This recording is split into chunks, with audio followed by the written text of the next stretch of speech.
예레미야 16장 함께 읽겠습니다.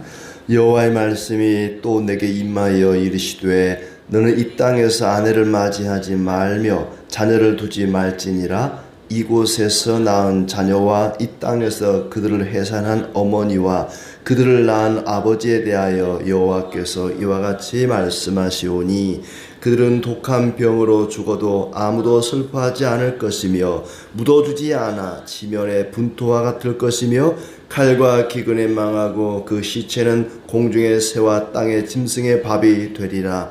여호와께서 이와 같이 말씀하시되 조상집에 들어가지 말라. 가서 통곡하지 말며 그들을 위하여 애곡하지 말라. 내가 이 백성에게서 나의 평강을 빼앗으며 인자와 사랑을 제함이라. 여호와의 말씀이니라. 큰 자든지 작은 자든지 이 땅에서 죽으리니 그들이 매장되지 못할 것이며 그들을 위하여 애곡하는 자도 없겠고 자기 몸을 베거나 머리털을 미는 자도 없을 것이며 그 죽은 자로 말미암아 슬퍼하는 자와 떡을 떼며 위로하는 자가 없을 것이며 그들의 아버지나 어머니의 상사를 위하여 위로의 잔을 그들에게 마시게 할 자가 없으리라. 너는 잔치집에 들어가서 그들과 함께 앉아 먹거나 마시지 말라. 만군의 여호와 이스라엘의 하나님께서 이와 같이 말씀하시니라. 보라, 기뻐하는 소리와 즐거워하는 소리와 신랑의 소리와 신부의 소리를 내가 내 목전 내 시대 이곳에서 끊어지게 하리라. 네가 이 모든 말로 백성에게 말할 때에 그들이 내게 묻기를 여호와께서 우리에게 이 모든 큰 재앙을 선포하심은 어찌 됨이며 우리의 죄악은 무엇이며 우리가 우리 하나님 여호와께 범한 죄는 무엇이냐 하거든. 너는 그들에게 대답하기를 여호와께서 말씀하시되 너희 조상들이 나를 버리고 다른 신들을 따라서 그들을 섬기며 그들에게 절하고 나를 버려 내 율법을 지키지 아니하였음이라. 너희가 너희 조상들보다 더욱 악을 행하였도다. 보라, 너희가 각기 악한 마음의 완악함을 따라 행하고 나에게 순종하지 아니하였으므로 내가 너희를 이 땅에서 쫓아내어 너희와 너희 조상들이 알지 못하던 땅에 이르게 할 것이라. 너희가 거기서 주야로 다른 신들을 섬기리니 이는 내가 너희에게 은혜를 베풀지 아니함이라 하셨다 하라.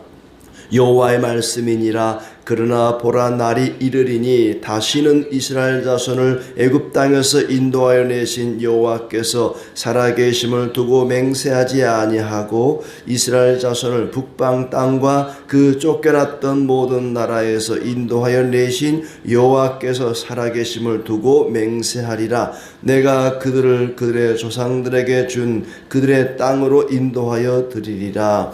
여호와의 말씀이니라. 보라, 내가 많은 어부를 불러다가 그들을 낫게 하며 그 후에 많은 포수를 불러다가 그들을 모든 산과 모든 언덕과 바위 틈에서 사냥하게 하리니 이는 내 눈이 그들의 행위를 살펴보므로 그들이 내 얼굴 앞에서 숨기지 못하며 그들의 죄악이 내 목전에서 숨겨지지 못함이라. 내가 우선 그들의 악과 죄를 배나 갚을 것은 그들이 그 미운 물건의 시체로 내 땅을 더럽히며 그들의 가증한 것으로 내 기업에 가득하게 하였음이라. 여호와 나의 힘, 나의 요새, 환난 날의 피난처시여 민족들이 땅 끝에서 주께 이르러 말하기를 우리 조상들의 계승한 바는 허망하고 거짓되고 무익한 것뿐이라. 사람이 어찌 신 아닌 것을 자기의 신으로 삼겠나이까 하리이다. 여호와께서 이르시되 보라, 이번에 그들에게 내 손과 내 능력을 알려서 그들로 내 이름이 여호와인 줄 알게 하리라. 아멘. 네, 반갑습니다. 하나님께서 항상 함께 하시고 은혜 주시기를 진심으로 축복합니다. 계속해서 유다의 여러 가지 죄와 그 죄에 따른 심판에 대해서 말씀하고 있습니다. 그런데 요 16장은 단순히 죄와 심판만 이야기하는 것이 아니라 포로에서 다시 돌아오게 될 것이다. 포로 귀환에 대한 얘기도 아주 짧지만 말씀하고 있습니다. 하나님의 심판은 막을 수가 없고 피할 수도 없다 하는 얘기를 하고 있습니다. 심판과 구원과 또 심판, 이 심판과 구원과 또 심판과 구원, 계속해서 이 심판과 구원의 말씀이 반복되어서 나오고 있습니다. 하나님은 심판 중에도 구원을 베푸시는, 진노 중에도 자비를 베푸시는 분이라는 것을 알게 합니다. 먼저 예레미야에게 하나님께서 세 가지 명령을 하고 있습니다. 그 첫 번째 명령이 뭐냐면은 결혼하지 말고 아이를 낳지 마라. 결혼 금지, 출산 금지 명령을 먼저 하고 있습니다. 유다 땅에 생명이 끊어지게 될 것이다. 결혼이라는 것은 하나님이 세상을 창조하신 다음에 인간에게 명령하신 겁니다. 가정을 꾸리게 하고 또 자손을 낳게 했습니다. 그런데 하나님께서 여기서 그것을 금지하고 있습니다. 왜냐하면은 유다 땅이 멸망할 것이기 때문에 결혼하고 아이를 낳는 것은 그들에게 고통을 주는 일이다. 고통스러운 일이 될 수 있다. 그러니 너는 이 땅에서 아내를 맞이하거나 자녀를 낳지 마라. 이곳에서 태어날 자녀와 부모들은 독한 병으로 죽어도 아무도 슬퍼하지 않을 것이며 묻어주지도 않을 것이고 칼과 기근에 망하고 그 시체는 공중의 새와 들의 짐승의 밥이 될 것이다. 생각해 보세요. 자녀를 낳았는데 또 결혼했는데 아내나 남편이, 자녀가 비참하게 칼에 죽어서 짐승의 밥이 된다? 상상도 할 수 없는 끔찍한 일입니다. 그런 끔찍한 일을 겪느니 차라리 결혼도 하지 말고 자녀도 낳지 마라. 또 하나는 초상집에 가지 마라 그렇습니다. 6절 말씀에 초상집에 들어가지 말라. 가서 통곡하지 말며 그들을 위하여 애곡하지도 말라. 왜냐하면 내가 이 백성에게서 나의 평강을 빼앗으며 인자와 사랑을 제할 것이다.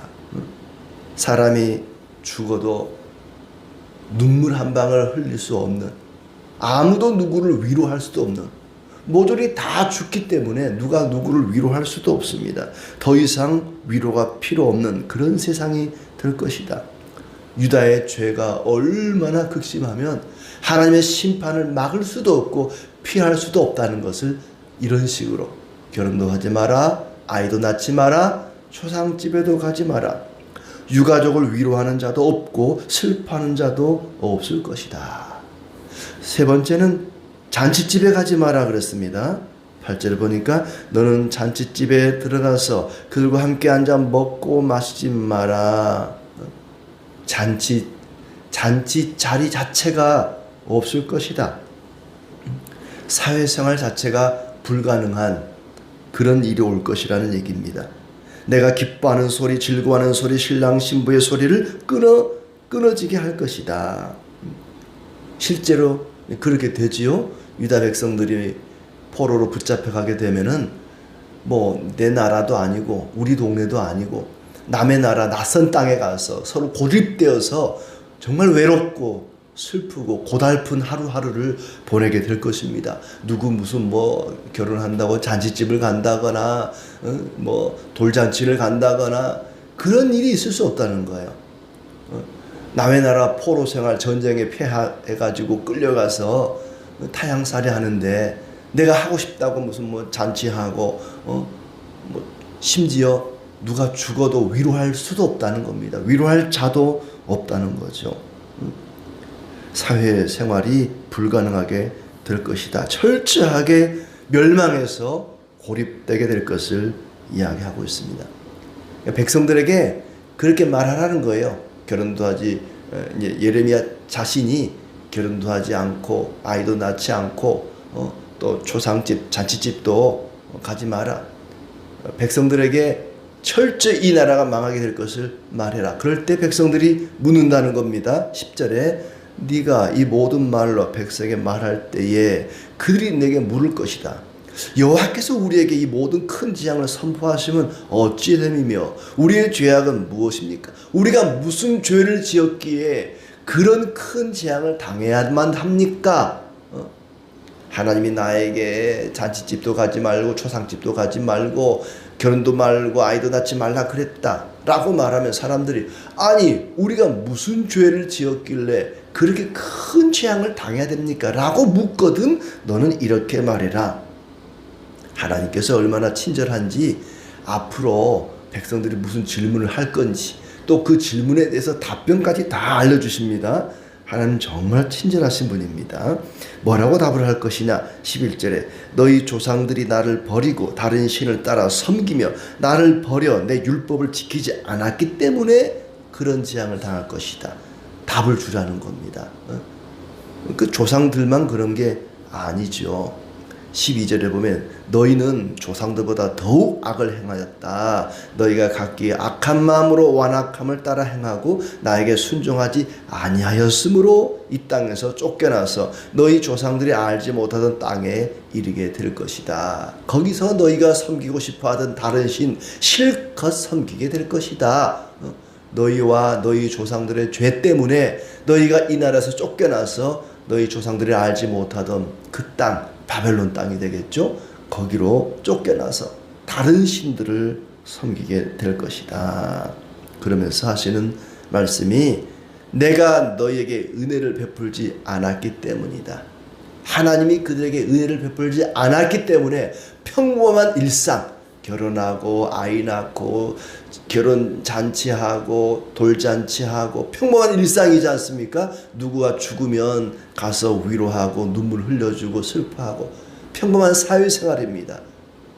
하나님이 은혜를 베풀지 않았기 때문에 그런 평범한 사회생활들이 깨지고 고립되고 단절되고 더 이상 소소한 일상생활이 불가능하게 될 것이다. 왜요? 하나님이 은혜를 베풀지 않았기 때문에. 왜 은혜를 베풀지 않았느냐? 그들이 하나님을 따르지 않고 하나님 말씀에 순종하지 않고 악을 행하고 다른 신을 섬겼기 때문에 더 이상 은혜를 베풀지 않아서 그런 일들이 일어날 것이다.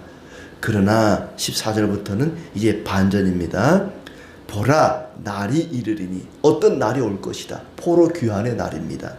어떤 날이 올 것인데 그 날에 다시는 이스라엘 자손을 가리켜서 애굽 땅에서 인도하여 내신 여호와께서 살아계심을 두고 맹세한다고 말하지 않고 북방 땅과 쫓겨났던 모든 나라에서 인도하여 내신 여호와께서 살아계심을 두고 맹세하리라 라고 말하게 될 것이다.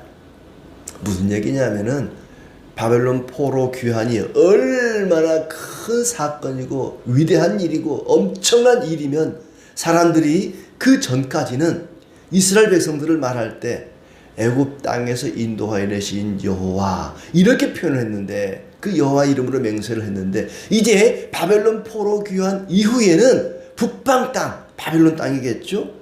그 북방 땅 모든 나라에서 인도해 내신 여호와께서 살아계심을 두고 맹세한다. 이렇게 바뀐다는 거예요. 바벨론 포로 귀환 이전에는 애굽 땅에서 인도해 내신 여호와 이렇게 맹세를 했다면 이제는 그 큰 사건을 겪고 난 다음에는 북방 땅, 북녘 땅, 저 북방의 모든 나라에서부터 인도해 내신 여호와 그만큼 포로 귀환이 엄청난 사건이 될 것이다. 상상도 할 수 없었던 어마어마한 포로 귀환이 일어날 것이다. 그러니까 나라가 망해서 백성들이 비참하게 죽고 누구도 위로할 수 없는 그런 끔찍한 사건도 참 대단한 엄청난 역사적인 사건인데 그것과는 비교도 할 수 없는 포로 귀환의 놀라운 역사들이 나타날 것이다. 이렇게 14절 15절은 그 유다 백성들이 조상들의 땅, 고향 땅으로 다시 돌아올 것을 말씀했다면 16절은 또다시 심판을 얘기합니다. 그러니까 심판을 얘기했다가 13절까지 14, 15절은 포로 귀환을 이야기했다가 다시 16절은 또 심판을 이야기합니다. 많은 어부를 불러다가 그들을 낫게 하고 포수를 불러다가 사냥을 하게 할 것이다. 그들의 죄악이 내 앞에서 숨겨지지 못할 것이다. 끝까지 추적해서 악인들을 벌할 것이라는 얘기입니다. 악한 자들에 대한 그 죄를 하나님께서 그냥 넘어가지 않을 것이다. 끝까지 어부를 통해서 또 사냥꾼을 통해서 그들을 심판하게 될 것이다. 누구도 어떤 죄도 하나님 앞에 숨겨지지 못한다. 심판은 막을 수도 없고 피할 수도 없다는 것을 반복해서 이야기합니다. 그들의 죄악을 배나 갚을 것은 역겨운 우상으로 내 땅을 더럽혔기 때문이다. 그런데 19절 예레미야가 하나님께 기도합니다. 나의 힘, 나의 요새, 환난 날의 피난처시여, 민족들이 땅 끝에서 주께 이르러 말하기를 우리 조상들의 계승한 바는 허망하고 거짓되고 무익한 것뿐이라. 예레미야가 하나님께 기도하기를 하나님은 나의 힘이시요 나의 요새, 환난 날의 피난처십니다. 민족들이, 모든 민족들이, 유다 민족이 아닙니다. 열방의 모든 민족들이 말을 합니다. 이스라엘 백성들이 포로에서 돌아오는 놀라운 역사를 바라보면서 또 하나님이 죄인들을 벌하시는 그 어마무시한 심판을 바라보면서 모든 민족들이 땅끝에서 주님께 돌아와서 말하기를 우리 조상들로부터 우리가 이어받은 이 허망한 우상들, 이것은 신이 아닙니다. 아무것도 아닙니다. 하나님의 능력과 하나님의 사랑을 보면서 하나님만이, 여호와만이 참된 하나님이십니다. 인정하고 우상의 허망함, 자기 조상 대대로 물려받은 그 우상이 얼마나 허망하고 헛된 것인가를 깨닫게 될 것이다. 마지막 21절에 말하지 않습니까? 여호와께서 이르시되 보라, 이번에 그들이 내 손과 내 능력을 그들에게 내 손과 내 능력을 알려서 그들로 내 이름이 여호와인 줄을 알게 하리라. 이스라엘 백성들을 포로에서 돌아오게 하시는 그 놀라운 역사를 통해서 모든 열방들이 하나님의 손과 능력을 알게 될 것이다.